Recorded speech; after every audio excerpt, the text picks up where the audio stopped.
Jonathan Carrillo was born around 1982 in Quito, Ecuador.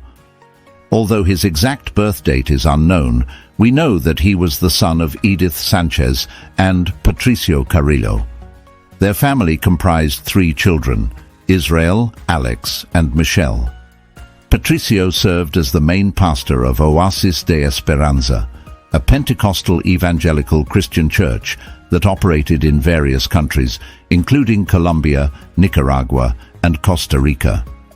In Quito, the headquarters was located in a 2-story house in the La Biloxi neighborhood, south of the capital.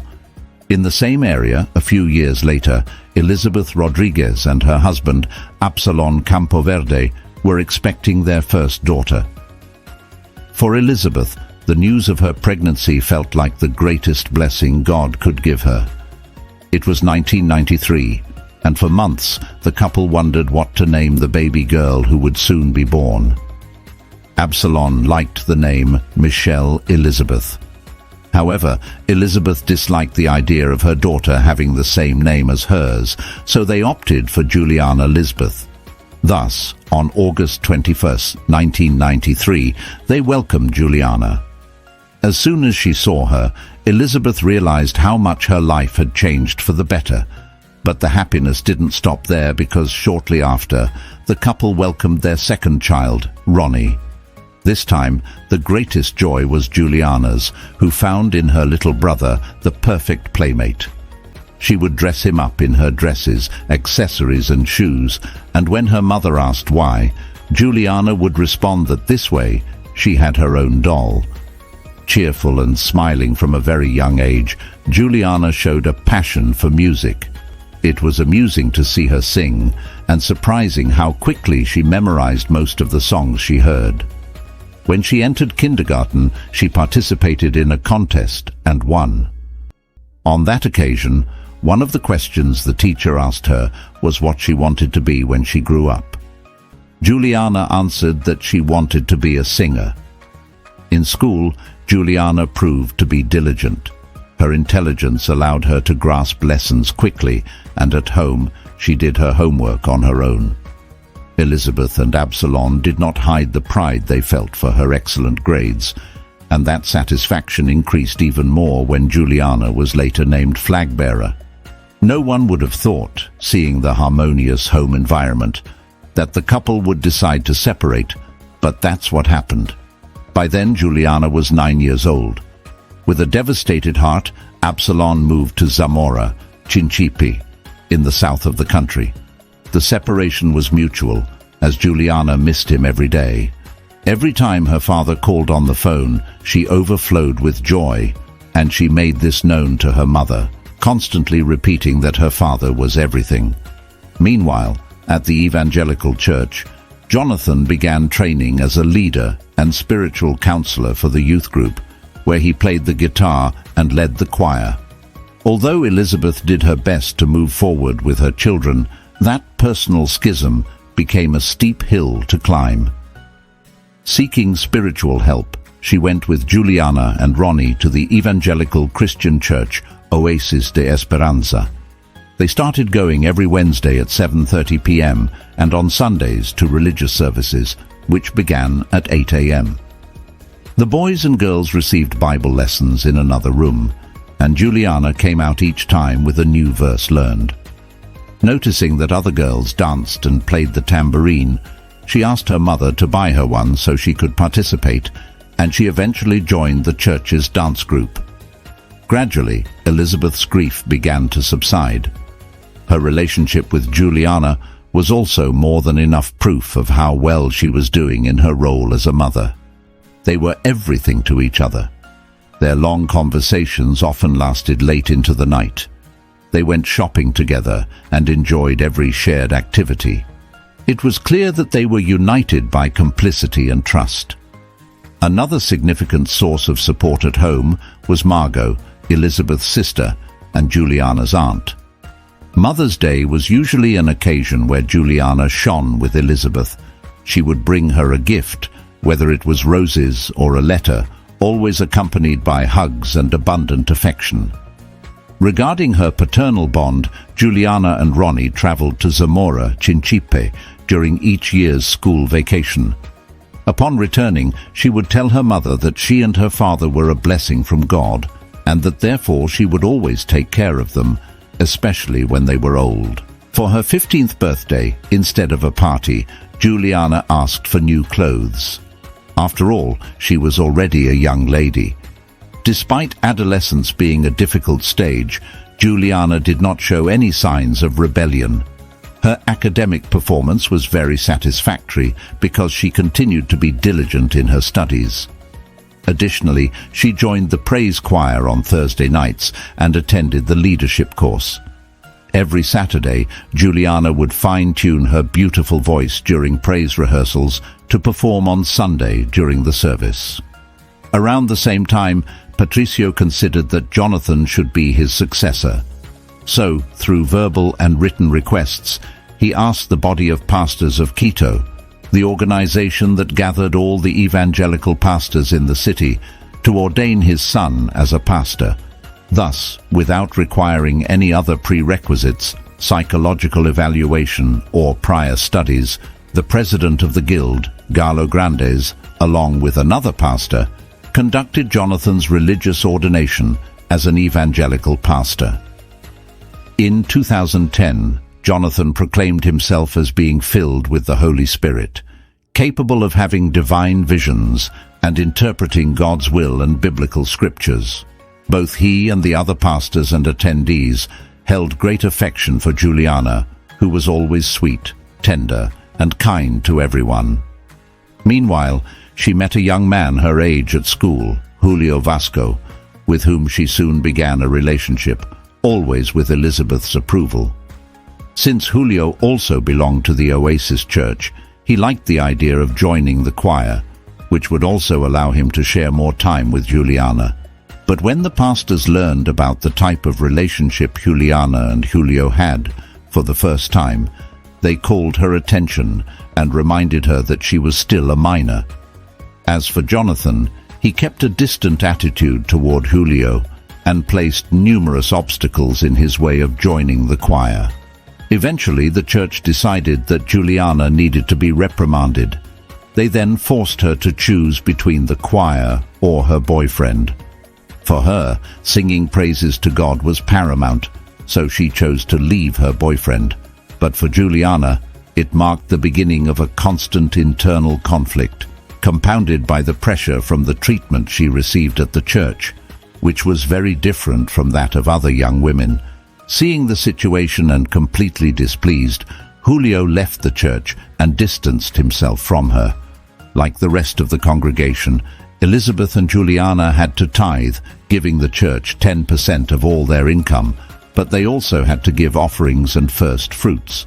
According to the Bible, these offerings are voluntary, based on the principle that the first and best should be for God. However, the church the family attended was much more focused on accumulating wealth. Thus, nothing was voluntary, but mandatory. As the pastors told them, the more money they gave, the more blessed they would be. This led Elizabeth to end up indebted to a bank. But the faith of both, especially Juliana's, was unwavering. Juliana's personal diary showed how her decisions had to first pass through the filter of the gospel. By extension, Juliana's obedience to the temple leaders was absolute. When she graduated from high school in 2011, her classmates chose her to give the farewell speech. By that time, she already had her life plan, which was to study music in Argentina. While she was processing the paperwork to travel and waiting for the academic cycle to start in that country, Elizabeth and Absalon arranged everything for Juliana to have her own business in the field of natural medicine, which was also her mother's line of work. They opened a small shop for her, which she attended to daily. One day, Juliana received a friend request on her Facebook account from someone named Juan Solano, a supposed psychologist and pastor. She accepted the request, not knowing that behind that fake profile was Jonathan, who by that time had stored a considerable number of photos of the young woman on his computer, along with a vast collection of adult sexual material. He was a complete deviant, and to make him even more dangerous, he wielded enormous power given to him by the faith of the churchgoers he manipulated. Between his time spent on ministry and his work in the systems unit of the National Meritocracy Institute, Jonathan began manipulating Juliana through biblical quotes, confusing her and making her abandon the idea of traveling to Argentina. Jonathan, always pretending to be someone else, went further. He told her that God's plan for her was different and had been revealed to him. This divine plan, no less, was that Juliana should marry his brother, Israel. Her confusion was enormous.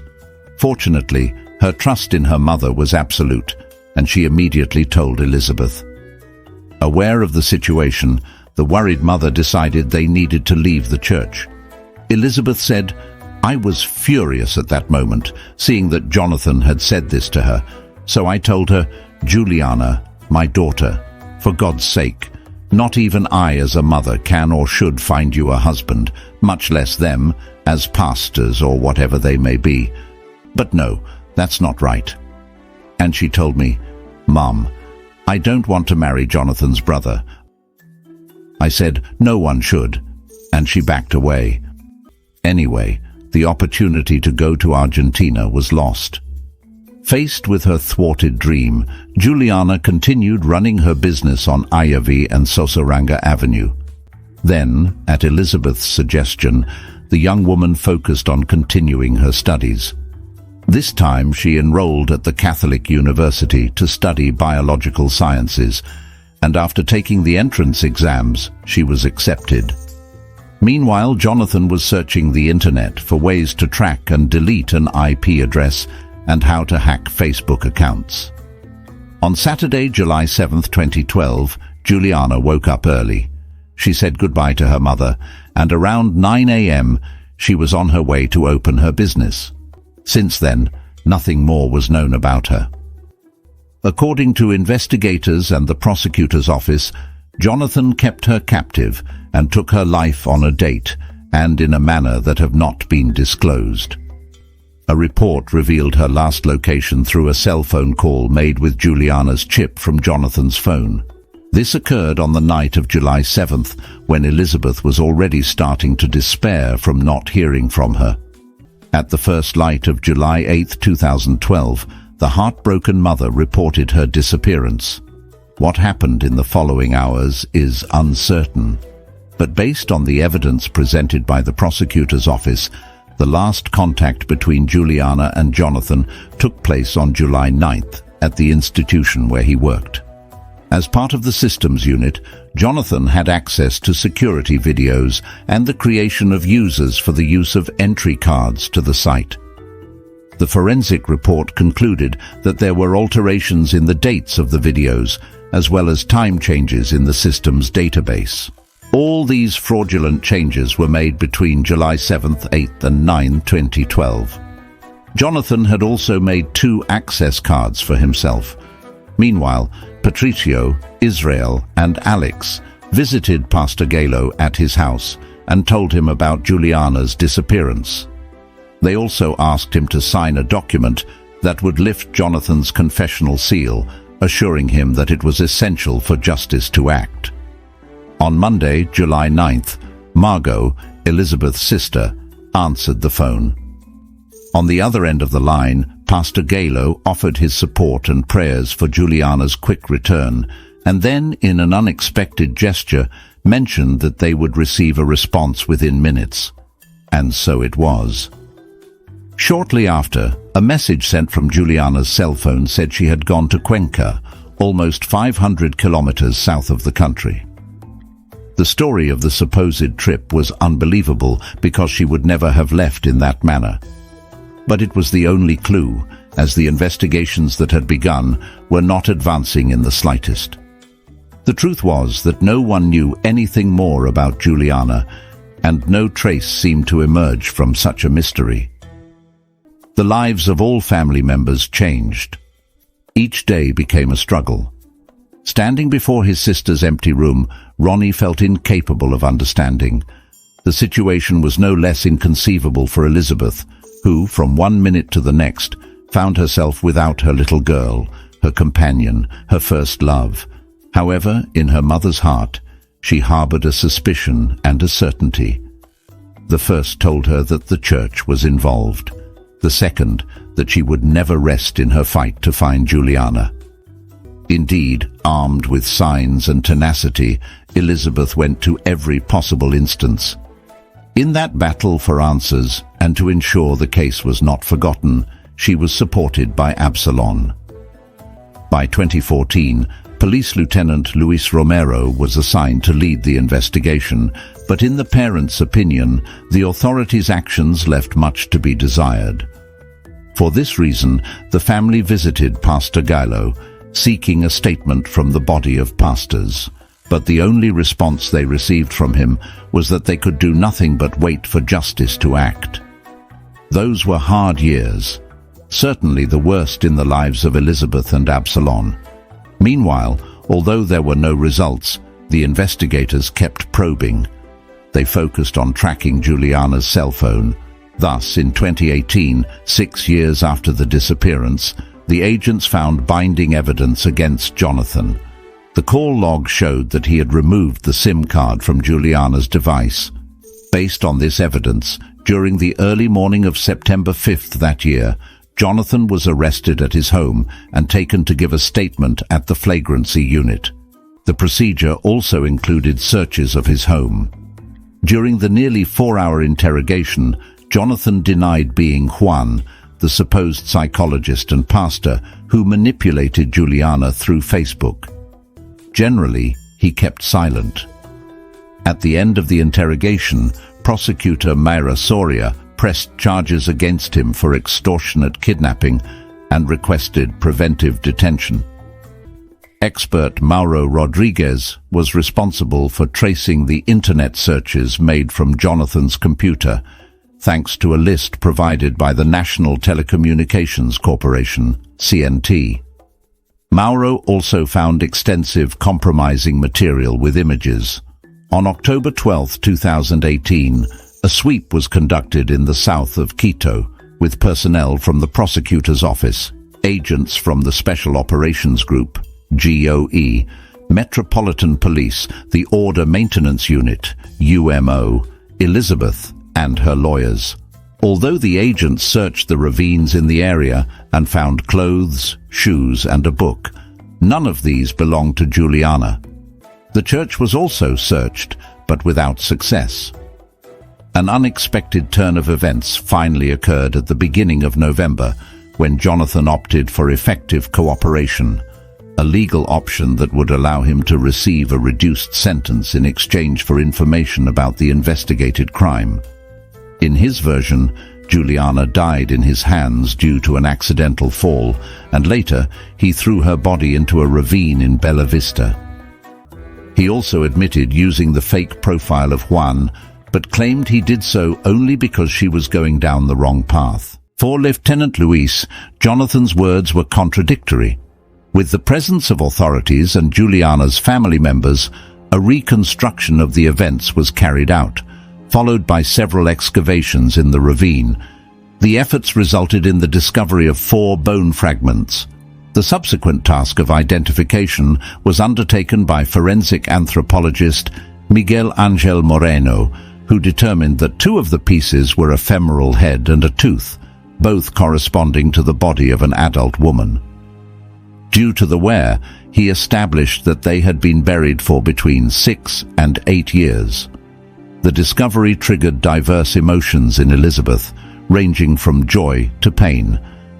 However, due to the climatic conditions in which they were found, it was impossible to extract DNA and definitively confirm that the remains belonged to Juliana. The justice system issued an arrest warrant against Patricio and his son, Israel, on December 28, 2018, for investigative purposes, but both left the country before giving statements. The entire situation led to an astonishing discovery.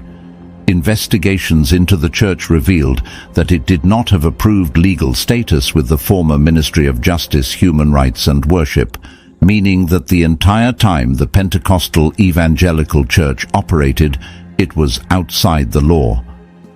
Moreover, the people leading the congregation lacked credentials and suitability for the role they exercised over so many souls. In total, the case passed through the hands of 10 prosecutors, causing deep frustration in Elizabeth because, despite significant advances, she continued to feel the bitter sense that things were not done correctly from the beginning. Once the evaluation and preparatory hearing concluded on May 2, 2019, Judge Yadira Proaño called Jonathan to trial as the author of the crime of extortionate kidnapping resulting in death. Until that moment, he remained in preventive detention in Latacunga prison. The prosecution presented 35 testimonies and 18 documents to establish responsibility. By then, Pastor Jonathan was no longer accompanied by his faithful followers. His only companions in the trial were 2 police officers. Throughout the process, he opted for silence.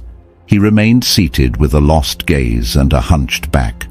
Neither his face nor his gestures revealed anything. The psychological profile conducted by the prosecution described him as an egocentric, dominant person with immature sexual behavior, incapable of forming relationships or feeling empathy for others. During the initial session on July 2, 2019, the first witness called by the prosecution was Elizabeth. Jonathan did not look at her even for a second. Ramiro Garcia, Absalon's lawyer, argued in his opening statement that the case should be judged as a disappearance without a body, as contemplated by the jurisprudence of Germany, Spain and Brazil. He also requested the maximum sentence of 25 years in prison. According to Ramiro, if the case had occurred today, it would clearly be considered femicide due to the pressure and manipulation Juliana suffered at the hands of the church and the violent manner of her death. The defense lawyers, on the other hand, only admitted to a simple kidnapping, arguing that the death could not be definitively proven.